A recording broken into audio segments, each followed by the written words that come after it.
You're listening to Boerne Radio 103.9 FM, and the following is paid for by Andra Wisian for Kendall County Commissioner Precinct 2. And welcome back to Boerne Radio's Townhall program. Baron Wiley here, broadcasting from the Richter Studio in downtown Boerne. And I say congratulations, Andra Wisian. Again, you've served successfully. Now you're up for re-election.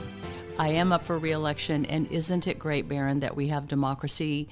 I've got two opponents. I don't automatically get this job again. I have to come back to the voters, taxpayers, constituents and say, here's what I've been doing.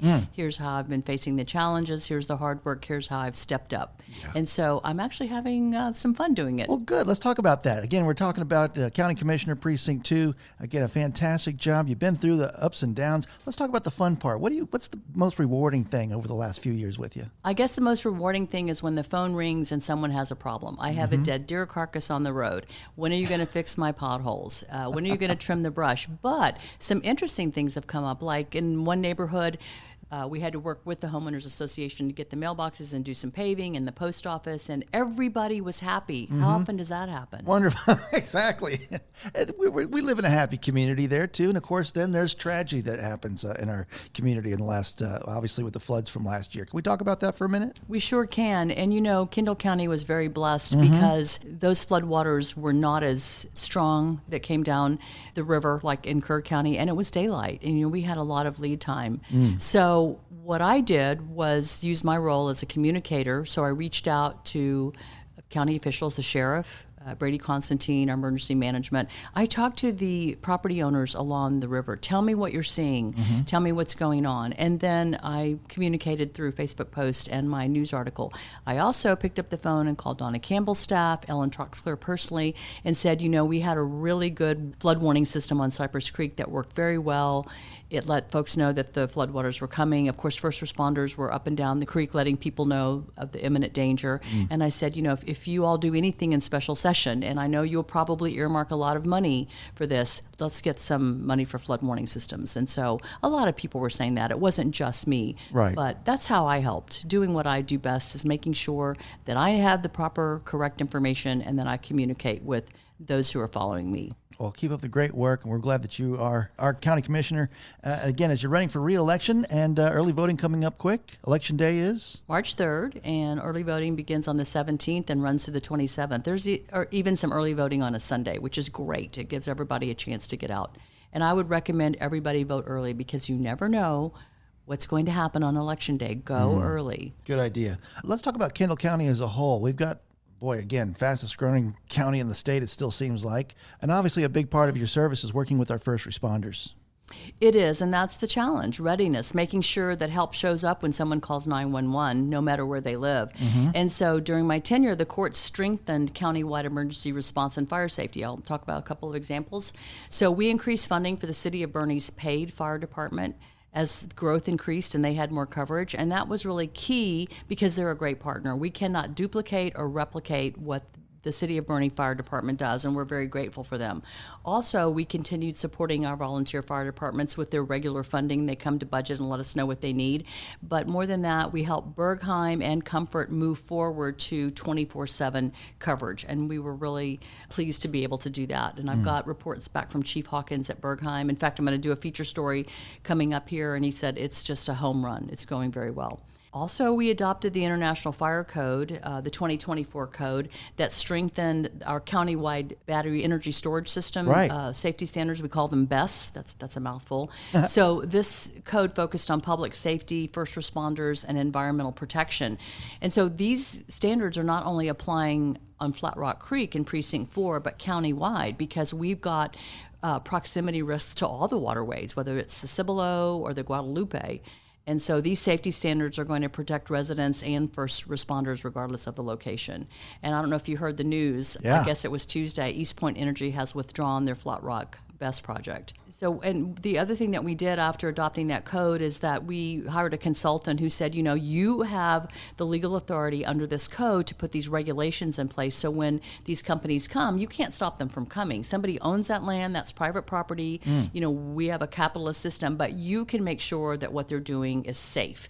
And so one of the things is to have two entrances. to get to the complex. And they said, well, we're going to have 2 driveways. And I said, no, you have to have 2 roads. Right. And this was a real conversation with East Point. And one of them said, oh, well, we'd have to buy property and build a road. And I said, yes, and to county standards. And so that was huge. And so I think us being very upfront with them, very transparent, and saying, you can come, but you're not going to pose a safety hazard. So I thought that was a huge win.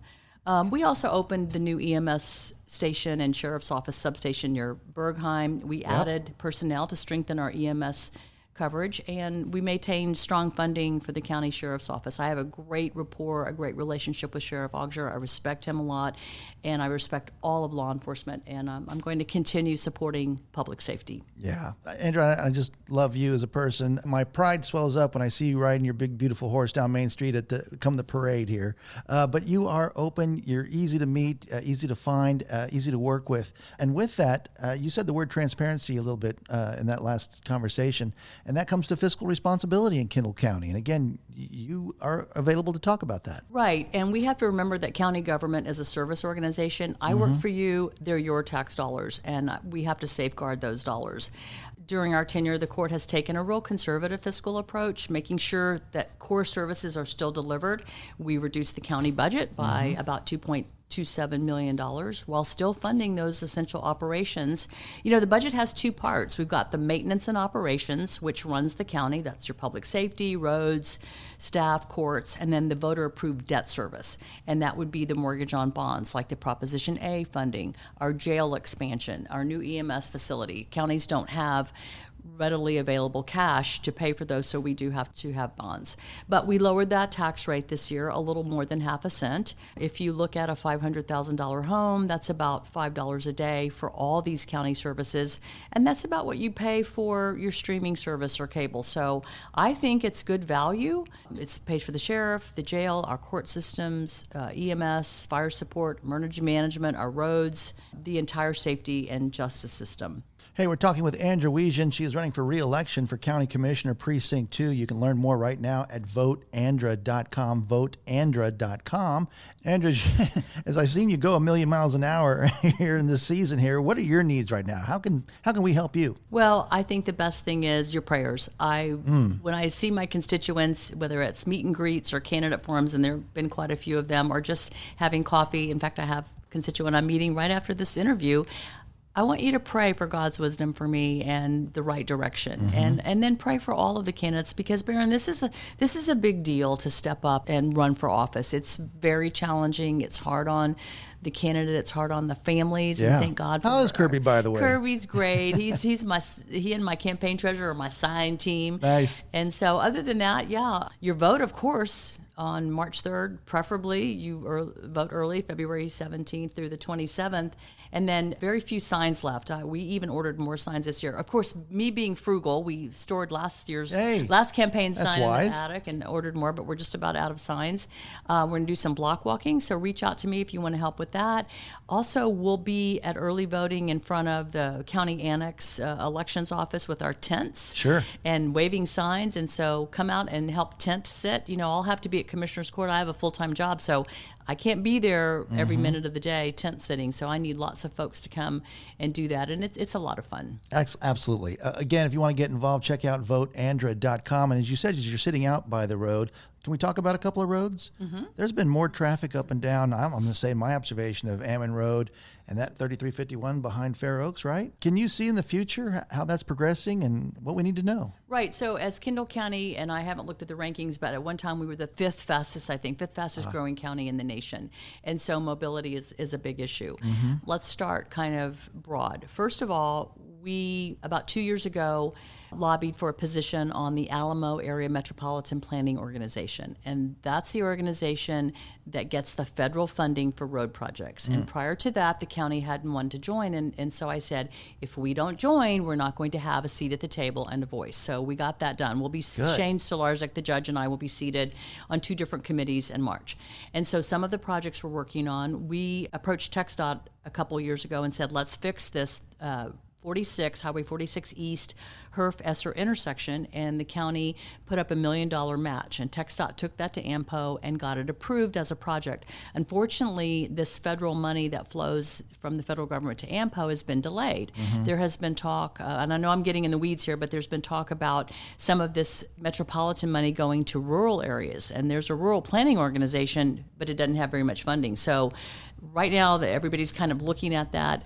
AMPO is going to actually be here on a tour in a few days, and the judge and I will be on that tour, and we're going to show them, we'll be with the City of Boerne as well, we're going to show them some of the projects we want to work on, and guess what time I'm going to have us at that intersection? Okay. About 4:45 in the Nice. afternoon, so they can really understand. Because the project that we're trying to get done is just a moderate upgrade. It's like paint and lights, but it's still $9.2 million. More turn lanes, 2 turn lanes going left, that kind of thing. The other thing that AMPO and TxDOT are working on is the expansion of Highway 3351, FM 3351, from I-10 to 46. The bridge in Fair Oaks Ranch, you've probably driven across it, that's already been expanded. And so this will be in sections going from I-10 to the bridge, and then from the bridge through Comal County, and then Kendall County all the way to 46. So probably in 8 years, we'll have a 4-lane road there. My take is that we should use existing roads, particularly state highways that already have quite a bit of right-of-way for expansion, so very little impact on property owners, and then they can leverage state and federal funding. I am not in favor of greenfield roads. The loop was going to take nearly 1,000 acres of property and affect about 500 landowners. And so when we've got great existing roads, we've got FM 3351, 474, 473, 1621, and 1376. Right. So these are all state highways, again, that can leverage funding and have quite a bit of right-of-way. Because if we're going to have a loop, let's think big. One time at 1604 going around San Antonio was out in the country. And so that's kind of what I envision here. So we'll be working with AMPO and TxDOT to work on mobility. Again, let's go back to the guys who are protecting us on those roads, and that would be the law, our sheriff's department, and their needs. Right. So, of course, patrol is very key to the sheriff's office, and getting back to mobility and traffic, 46 East is very challenging because the development has come so fast, and there are, a lot of traffic and people speed. One thing we're able to address, and it took about 18 months, worked with TxDOT and the sheriff's office and the developer where Dark Side Pizza is at Truss and Worth.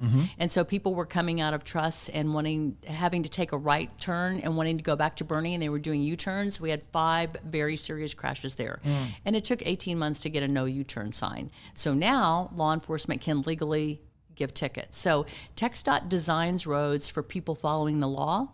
I know that sounds odd, but that's how they have to design roads, and our law enforcement can only give tickets and citations when the law allows it. So although that sounds minor, that U-turn, that's one of the things we've done. We're looking at trying to get a deceleration lane coming off of 46 onto Joe Clark, and various other topics. I meet with TxDOT about every 2 months, and it's just that persistence. Once again, bringing them the hazard, and they look at it, they do the traffic study, and then we just have to keep being persistent. And then one day they go, okay, the date is here, we're going to do it. Yes. So I guess squeaky wheel gets the grease. Well, you stay squeaky.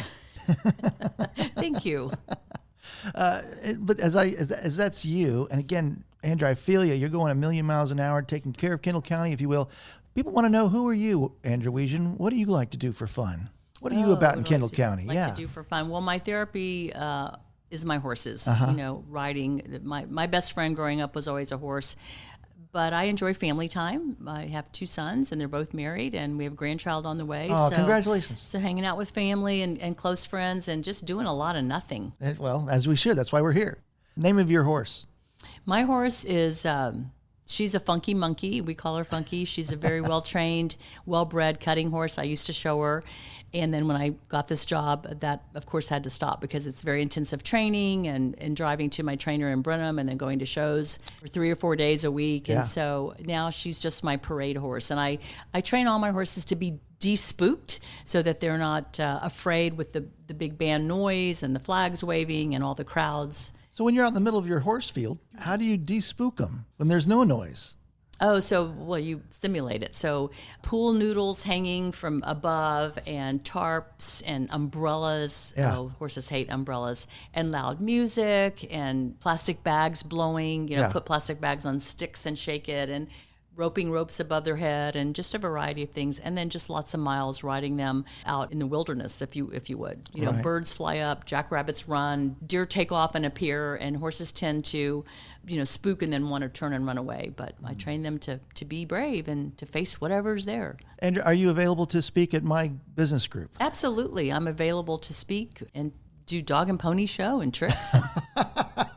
No, I would be honored to come and speak to anyone about any topic. And I think that is why I love county government, because people can pick up the phone and call his or her commissioner. I see this job as a neighbor helping neighbors. Again, we're talking with Andra Wisian. Learn more at voteandra.com. Again, running for re-election for Kendall County Commissioner Precinct number 2. And of course, the biggest thing is you look at Cibolo Creek, basically empty. Everyone's concerned about water. Hey, again, and the news that other neighborhood canceled in Comfort, Lennar Homes. But water is still the bottom line concern in our county. Yes, it really is a challenge. So the Trinity Aquifer is very fragile, as you know, and only 5% of rain recharges it. So we're in a drought, which is also dire, and some people are saying it's going to rival the drought of the 50s, which you and I weren't there, but of course we've heard our parents and grandparents' stories. So the Western Canyon, the GBRA water has all been allocated. And the question is, even if all the water were taken from those contract allocations, would there be enough to fulfill them? And some say no, and some say yes. So I'm going to bet on it would be close. Honestly, there are no new water sources on the horizon, and we're going to see shortages as early as 2030. A little bit of background, GBRA does have 2 new projects in their mid-basin. The river basin runs all the way from Kerrville down to Calhoun County, down to Victoria and Port Lavaca. And so one of them is an aquifer storage recovery, where they actually capture water and pump treated groundwater into an underground reservoir, and then they've got some off-channel reservoir plans. But the City of Boerne and Fair Oaks Ranch, neither of them opted to take any of that water. So I'm gonna bet that all that water is going to be used east of I-35. And with the big chip plants coming in, the AI campuses, the saying is there's not enough water to cool all those electronics and facilitate those plants, much less supply water for the people who are going to be working there.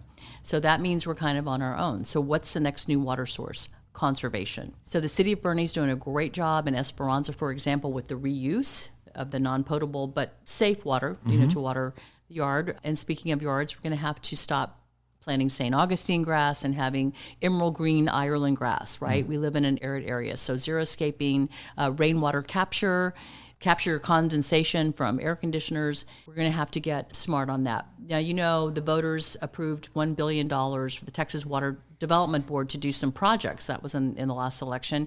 And so some of that water could be used to fix leaky infrastructure, including here in Kendall County with our utilities. And I'm told that if we fixed the leaky infrastructure across Texas, that would be 500,000 acre feet. That's enough to fill one reservoir. So that's substantial. Wow. At the county level, we're continuing to support the 10-acre minimum for water wells. That mirrors Cow Creek's regulation, and that decreases the straw in our aquifer because, when one well owner pumps, it affects neighboring wells, and you can see those wells go down. We're continuing to work with Cow Creek on the use of the American Recovery and Reinvestment Act money, called ARPA, to drill monitoring wells so that we can have better science to really understand the data and long-term planning. And then through the implementation of the voter-approved Prop A, we've set aside more than 2,800 acres of land and conservation easements, and the new park that we're purchasing, the 310-acre Guadalupe River Ranch. So just finalizing the contract, and that's going to be a beautiful park for our citizens.